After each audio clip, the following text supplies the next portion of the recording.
اعوذ باللہ من الشیطان الرجیم بسم اللہ الرحمن الرحیم۔ مکتوب نیوزی لینڈ میں دہشت گردی از مبارک خان، نمائندہ الفضل نیوزی لینڈ، روزنامہ الفضل انٹرنیشنل، بدھ 10 مئی 2024۔ نیوزی لینڈ دنیا میں بہت زیادہ پرامن ملک سمجھا جاتا ہے۔ یہاں کے لوگ دہشت گردی کا تصور بھی نہیں کر سکتے۔ دنیا کے دور دراز ممالک میں دہشت گردی کے واقعات سن کر ہم اپنے آپ کو خوش قسمت سمجھتے ہیں کہ ہم ایسے خطرناک واقعات سے بچے ہوئے ہیں۔ اگرچہ دہشت گردی کے اکا دکا واقعات ماضی میں ہوئے ہیں، لیکن پھر بھی عوام ان واقعات کی وجہ سے یہ بات قبول نہیں کرتے کہ یہاں کے لوگ دہشت گرد ہیں یا اس کو فروغ دینے میں مدد کرتے ہیں۔ گاہے گاہے بدقسمتی سے ایسے واقعات رونما ہو جاتے ہیں جس سے عوام میں پریشانی کی لہر دوڑ جاتی ہے۔ 23 نومبر 2023 کو یہاں پر اسکولوں، ہسپتالوں اور عبادت گاہوں کو بم دھماکوں کی دھمکیوں کی ای میلز بھیجی گئیں، جن کی وجہ سے جنوبی جزیرہ میں خصوصاً آکلینڈ میں پولیس الرٹ جاری کر دیے گئے۔ خدشہ کی بنا پر متعدد اسکول و کالج بند کر دیے گئے اور ہسپتالوں میں سیکیورٹی سخت کر دی گئی۔ عبادت گاہوں میں بھی مذہبی تنظیموں نے حفاظتی اقدامات سخت کر دیے۔ پولیس نے بھی اسپیشل اسکواڈ مختلف علاقوں میں گردش کے لیے مقرر کر دیے۔ ٹی وی پر بھی یہ خبر متواتر نشر کی جاتی رہی۔ پولیس نے کہا کہ 70 سے زیادہ اداروں کو ای میلز موصول ہوئی ہیں، جن میں اسکول، ہسپتال، عدالتیں اور عبادت گاہیں شامل ہیں۔ پولیس نے کہا کہ ہم جانتے ہیں کہ یہ ای میلز ہماری کمیونٹی کے ارکان میں حقیقی تشویش کا باعث بن رہی ہیں۔ خاص طور پر عبادت گاہوں پر بھیجی گئی ای میلز ہمارے لیے زیادہ تشویش کا باعث ہیں۔ پولیس نے کہا کہ ہمیں یقین ہے کہ موصول ہونے والی ای میلز ایک ہی ذریعے سے کی گئی ہیں اور کسی خاص کمیونٹی یا گروپ کو نشانہ نہیں بنایا گیا۔ ہم ان دھمکی آمیز ای میلز بھیجنے والے ذرائع تک پہنچنا چاہتے ہیں۔ اگرچہ خوش قسمتی سے یہ دھمکی حقیقت میں تبدیل نہیں ہوئی اور کسی قسم کا کوئی نقصان نہیں ہوا، لیکن ان دھمکیوں کی وجہ سے طلباء اور مریضوں کو بہت زیادہ پریشانی اٹھانی پڑی۔ طلباء ان دنوں سالانہ امتحان دے رہے تھے۔ اس دھمکی کی وجہ سے اسکول بند ہو گئے، جس سے پیپرز کینسل کرنے پڑے۔ اس طرح اسپتالوں میں آپریشن مؤخر ہوئے اور کئی اہم اپائنٹمنٹس منسوخ کرنی پڑی۔ پولیس نے ابھی تک ای میلز بھیجنے والوں کی گرفتاری کے حوالے سے کوئی اپ ڈیٹ نہیں دی۔ ماضی میں یہاں پر کبھی کبھی دہشت گردی کے واقعات ہو چکے ہیں۔ ان میں حملہ کرنے والے اکثر اشخاص اکیلے ہی تھے اور وہ سیاسی نوعیت کے تھے، لیکن 2019 میں مذہبی بنیاد پر دہشت گردی کا پہلا بڑا واقعہ ہوا تھا جس نے پورے ملک کو ہلا کر رکھ دیا۔ ہمارے قارئین کو یاد ہوگا کہ 15 مارچ 2019 کو کرائسٹ چرچ شہر کی مسجد النور اور لین ووڈ اسلامک سینٹر میں ایک دہشت گرد نے حملہ کر کے 51 مسلمانوں کو شہید کر دیا تھا اور 40 مسلمان زخمی ہوئے تھے۔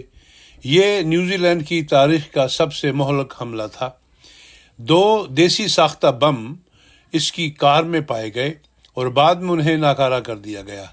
برینٹن ٹیرنٹ ایک آسٹریلوی کو گرفتار کیا گیا اور اس پر قتل اور دہشت گردی کی کارروائی میں ملوث ہونے کا الزام عائد کیا گیا۔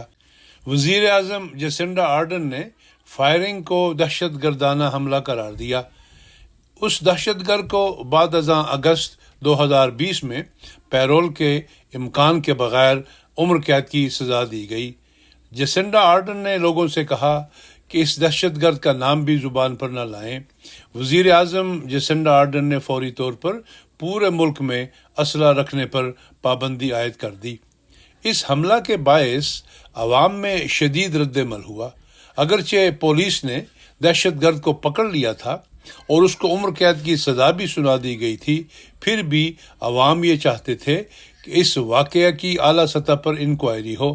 چنانچہ اس کے لیے 15 مارچ 2019 کو وزیر اعظم جیسنڈا آرڈن کی طرف سے Royal Commission of Inquiry RCOI کا حکم دیا گیا۔ چنانچہ ایک جامع رپورٹ رائل کمیشن کی طرف سے منگل 8 دسمبر 2020 کو جاری کی گئی، جس میں قومی سلامتی، وسیع تر سماجی اور کمیونٹی دونوں معاملات پر 44 سفارشات پیش کی گئیں۔ ان میں پولیس، ایمبولینس، ہسپتال اور حکومت کی کمزوریوں کی نشاندہی کر کے انہیں بہتر بنانے کی تجاویز دی گئیں تاکہ مستقبل میں ایسا واقعہ ہونے کو روکا جائے اور بہتر طور پر نبرد آزما ہوا جا سکے۔ ان سفارشات پر مسلمانوں کو کافی اعتراض تھے، چنانچہ اس پر تفصیلی بحث کے لیے عدالت میں ان سفارشات کو پیش کرنے کا فیصلہ ہوا۔ ان دنوں عدالت میں ان سفارشات کے اہم زاویوں پر بحث ہو رہی ہے۔ پہلے دن عدالت کا کمرہ شہداء کے رشتہ داروں، دوستوں اور متعلقہ افراد سے کھچا کھچ بھرا ہوا تھا۔ ماوری طریق پر استقبال کے بعد قرآن کریم کی تلاوت کی گئی اور پھر ہر ایک شہید کا نام لے کر خراج تحسین پیش کیا گیا۔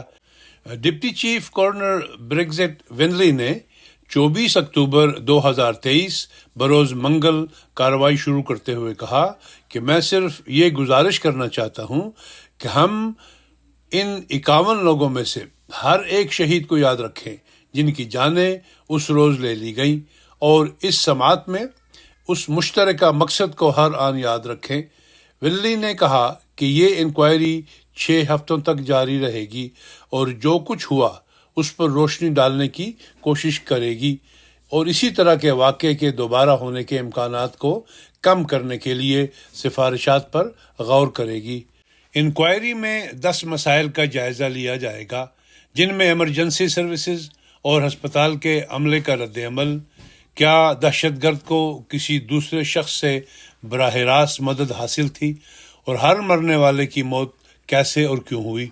مبصرین کو حملے کے دن کرائسٹ چرچ کے ارد گرد دہشت گردی کی نقل و حرکت کی ایک دلخراش ویڈیو بھی دکھائی گئی، جس میں وہ فوٹیج بھی شامل ہے جو اس نے گو پرو کیمرہ استعمال کرتے ہوئے بنائی تھی۔ ماہا جلال ونہاؤ ٹرسٹ کی ترجمان، جو کچھ متاثرین کے لواحقین کی نمائندگی کرتی ہیں، نے کہا کہ انکوائری میں پولیس اور ایمرجنسی سروسز کے رد عمل کے اوقات، ہر مسجد میں طبی رد عمل، کیا ٹیرنٹ کو حملے کی منصوبہ بندی میں مدد ملی اور کیا کسی کی جان بچائی جا سکتی تھی، ان سب کا جائزہ لیا جائے گا۔ سچائی کی حقیقت کو جاننے اور اس تکلیف دہ واقعہ کے زخموں کو بھرنے کے لیے بہت عام ہے۔ ماہا نے مزید کہا کہ متاثرین کے اہل خانہ افہام و تفہیم کے حصول میں متحد ہیں، یہ واضح کرنے کی کوشش کر رہے ہیں کہ آیا ان کے پیارے زندہ بچ سکتے تھے۔ فائرنگ کی تحقیقات میں رائل کمیشن کو پتہ چلا کہ انٹیلیجنس سروسز انتہائی دائیں بازو کے خطرات سے ہٹ گئی تھیں، کیونکہ ان کی توجہ اسلامی انتہا پسندوں کے خطرے کی سرگرمیوں پر تھی، لیکن 800 صفحات پر مشتمل رپورٹ میں یہ نتیجہ اخذ کیا گیا کہ غلطیاں ہونے کے باوجود حملے کو روکا نہیں جا سکتا تھا۔ جیسنڈا آرڈن نے حکومت کی کوتاہیوں کے لیے معذرت کی اور اپنی ناکامیوں کا اعتراف کیا۔ تقریباً 800 صفحات پر مشتمل اس رپورٹ کو ایک بنیادی اصول میں بیان کیا جا سکتا ہے۔ مسلمان نیوزی لینڈ کے باشندے ہیں اور ان کو محفوظ رہنا چاہیے۔ کوئی بھی جو نیوزی لینڈ کو گھر کہتا ہے، نسل، مذہب، جنس یا جنسی رجحان سے قطع نظر اسے محفوظ رہنا چاہیے۔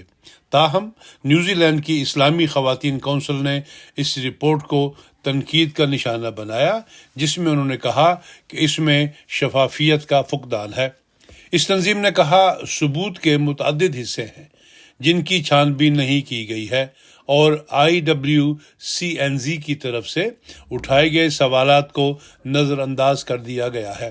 انہوں نے مزید کہا، ہمیں اس بارے میں معلوم ہوا ہے کہ کمیشن کو انتظامی ناکامیوں اور وسائل کی کمی کا علم تھا۔ ان کا اسلامی دہشت گردی کی طرف نامناسب رجحان پایا گیا اور پھر بھی یہ کہتے ہیں کہ واقعہ سے پہلے دہشت گرد کا پتہ لگانے سے کوئی فرق نہیں پڑتا۔ النور مسجد کے امام نے کہا کہ رپورٹ میں اس بات کی تصدیق کی گئی ہے کہ حکام مسلمانوں کی حفاظت کرنے کی بجائے مسلم کمیونٹی پر حد سے زیادہ مشکوک تھے۔ جمال فودا نے کہا، ہم ایک طویل عرصے سے جانتے ہیں کہ مسلم کمیونٹی کو نفرت انگیز تقاریر اور نفرت انگیز جرائم کا نشانہ بنایا جاتا ہے۔ یہ رپورٹ ظاہر کرتی ہے کہ ہم درست ہیں۔ رپورٹ سے پتہ چلتا ہے کہ سرکاری اداروں میں ادارہ جاتی تعصب اور لاشعوری تعصب موجود ہے اور اسے تبدیل کرنے کی ضرورت ہے۔ انہوں نے اس بات پر زور دیا کہ رپورٹ میں تجویز کردہ تبدیلیوں کو اب مسلم کمیونٹی اور پولیس کے درمیان اعتماد کی بحالی کے لیے استعمال کیا جانا چاہیے۔ عدالت میں وکلاء نے رپورٹ کا حوالہ دیتے ہوئے کہا کہ پولیس بروقت ایکشن لینے میں ناکام رہی۔ اسی طرح ایمبولینسز بھی کافی دیر سے جائے وقوع پر پہنچی، جس کی وجہ سے کافی جانیں ضائع ہو گئیں۔ اس واقعے سے پتہ چلتا ہے کہ ہماری پولیس اور طبی امداد کو اس سلسلہ میں کافی ٹریننگ کی ضرورت ہے۔ وہ ایسی ہنگامی صورتحال کے لیے تیار نہیں تھے۔ لین ووڈ مسجد کے حوالے سے ایمبولینس کے ایک ادارے سینٹ جان کے انچارج مسٹر سمتھ نے کہا کہ گولی لگنے والے مریض کو ایمبولینس پہنچانے میں تاخیر ہوئی اور یہ واضح طور پر افسوسناک ہے۔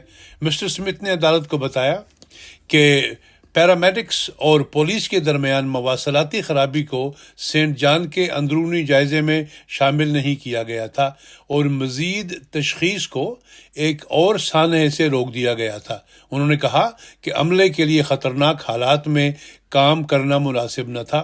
اس بارے میں سوالات نے سینٹ جان اور دیگر ہنگامی اداروں کے لیے ایک پریشان کن صورتحال پیدا کر دی۔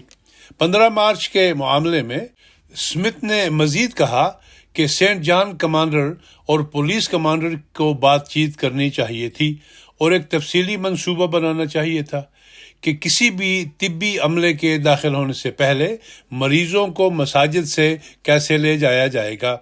عدالتی انکوائری 24 اکتوبر کو شروع ہو کر 15 دسمبر تک جاری رہی۔ امید ہے کہ اس افسوسناک سانحہ سے انتظامیہ کی ذہنی سوچ تبدیل ہوگی اور وہ مسلمانوں کو دہشت گرد خیال کرنے سے باز رہیں گے۔